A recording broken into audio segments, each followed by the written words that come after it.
हाँ जी सर, हमारे पास बेसिकली एक्स स्क्वायर और प्लस बी एक्स और plus c is equal to 0। इसका रूट्स आता है basically alpha comma beta is equal to minus b और plus minus root D by 2 है, मतलब कि माइनस बी और plus minus under root of the b square minus 4ac by 2 है। ठीक है, यहाँ पर इसको हम लोग परफेक्ट स्क्वायर बनाकर ये रिजल्ट लाते हैं, like a x plus b by 2 का whole square minus D by 4 है, a into x plus b by 2 का whole square minus D by 4 फिर आ जाता है। अच्छा, अल्फा प्लस बीटा बराबर क्या है? माइनस बी बाई है। अल्फा बीटा बराबर क्या है? सी बाई है। अल्फा माइनस बीटा का मॉड बराबर क्या है आपके पास? रूट डी बाई है। आपके पास अल्फा माइनस बीटा का मॉड बराबर आपके पास क्या आया है? तो रूट डी बाई ए का मॉड आया है, right sir, is it true? तो रूट डी बाई ए का मॉड। वैसे ही आप अगर ध्यान देंगे ना तो एक चीज और है आपके पास, लाइक आप एक्स स्क्वायर और प्लस बी एक्स और प्लस सी को आप लिख सकते हैं basically a into x minus alpha into x minus beta. आप x square plus b x plus c को लिख सकते हैं a into x minus alpha into x minus beta.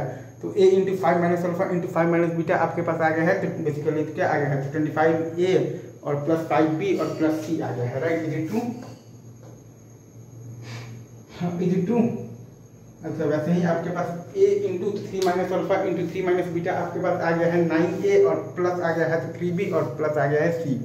ठीक है, अच्छा, x square plus b x plus c को हम लोग बेसिकली अगर इक्वालिटी बनाना चाहें तो लिख सकते हैं like a into x square minus sum of roots into x और plus basically product of the roots.